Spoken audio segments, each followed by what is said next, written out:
जिनके पास ये जानकारी का अभाव है कि इन्हीं की सरकार में, यूपीए की सरकार में मनमोहन सिंह जी के दौरान ही नीति आयोग में इस तरीके के प्रावधान किए गए थे जिसके बाद किसी भी राज्य को विशेष राज्य का दर्जा मिलना लगभग नामुमकिन के करीब हो गया था।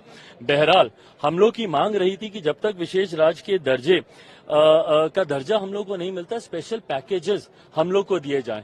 मैं धन्यवाद करूंगा मेरे प्रधानमंत्री आदरणीय नरेंद्र मोदी जी का, मैं धन्यवाद करूंगा हमारी वित्त मंत्री आदरणीय निर्मला सीतारमण जी का कि उन्होंने बिहार को जिस तरीके से स्पेशल पैकेजेस देकर, और मेरे लिए बिहारी होने के नाते खुशी की बात है, और मेरी पार्टी लोक जनशक्ति पार्टी रामविलास ने हमेशा बिहार फर्स्ट बिहारी फर्स्ट के विजन के साथ आगे बढ़ने का काम किया है। इस बजट में बिहार फर्स्ट बिहारी फर्स्ट को भी धरातल पर उतारने के प्रावधान दिए गए हैं। इन लोगों को अगर अपने राज्य में अगर गरीब नहीं दिखते, अपने राज्य में अगर इनको किसान नहीं दिखते, अपने राज्य में इनको मध्य वर्ग के लोग नहीं दिखते, अपने राज्य में इनको महिलाएं नहीं दिखती या युवा नहीं दिखते, तो मैं इनकी सोच के ऊपर कोई टिप्पणी नहीं करूंगा। जब इन हर इस वर्ग का जिक्र किया गया तो इस वर्ग से आने वाले हर व्यक्ति, भले वो किसी भी राज्य में रहता हो, उसकी सुविधा का जिक्र किया गया।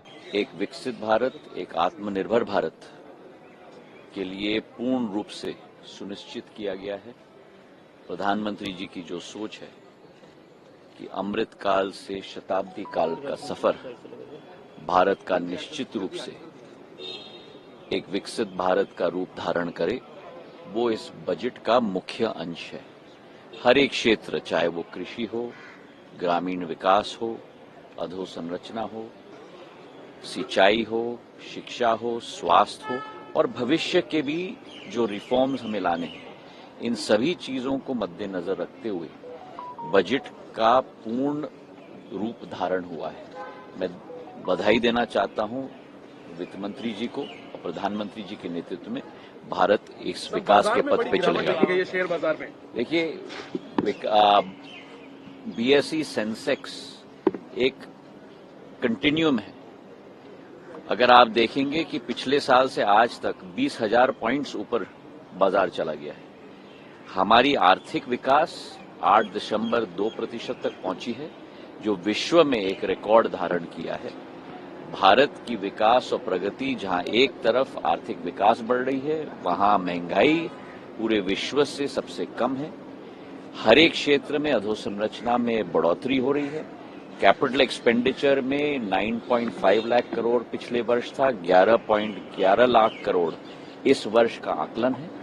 हमारी एक capital expenditure investment oriented economy आज बन रही है, जो एक शुभ संकेत है। हम सबके लिए बहुत खुशी की बात है, और हमने अपने मेडन स्पीच में भी एक मांग रखी थी कि बिहार को स्पेशल पैकेज या विशेष राज्य का दर्जा जरूर मिलना चाहिए। 14th कमीशन के बाद अगर 14th कमीशन की रिपोर्ट जो है उसके बाद विशेष राज्य का दर्जा किसी को नहीं मिला है, और जो यूनियन बजट है वो उसी पे बनता है।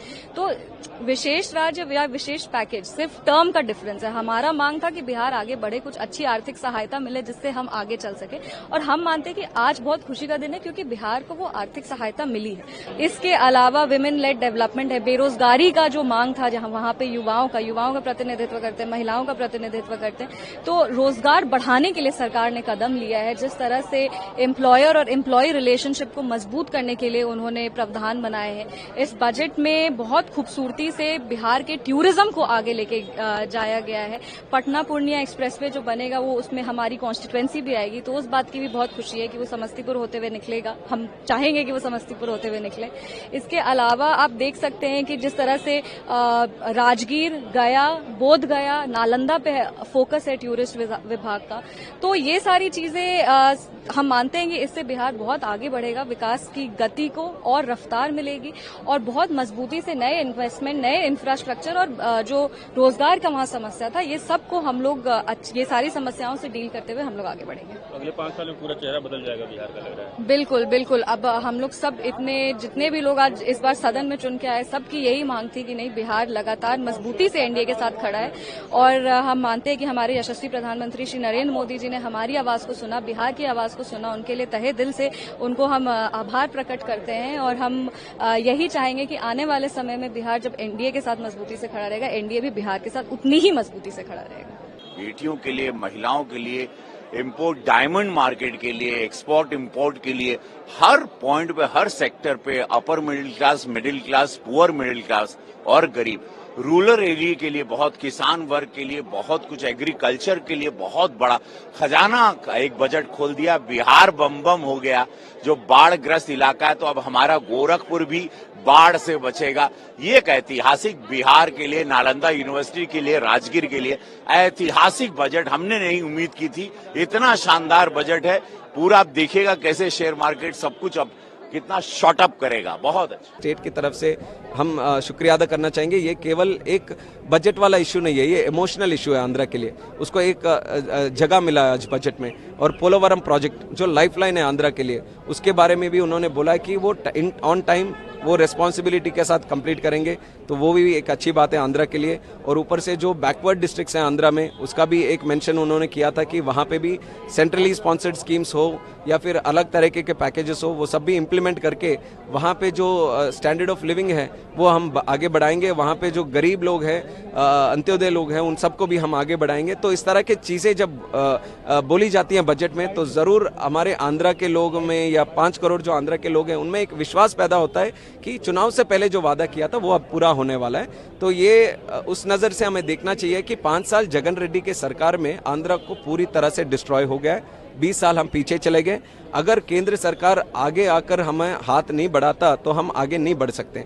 तो वही नरेंद्र मोदी जी ने समझकर आंध्रा की ओर एक हाथ बढ़ाया कि हम साथ हैं, तो उसके लिए हम बहुत बहुत शुक्रिया अदा। लेकिन जिस तरीके से ऑपोजिशन कह रहा है कि कुर्सी बचाओ, अरे ऑपोजिशन हाँ, तो ऑपोजिशन को क्लैरिटी मेंटेन करना पड़ेगा। मैं कल तक देख रहा हूँ, कल तक उनको बोलते हैं कि तेलुगु देशम कुछ मांग नहीं रही, तेलुगु देशम कहीं पर कुछ बोलती नहीं है, तेलुगु देशम को आंध्रा के लिए कुछ पूछना नहीं है।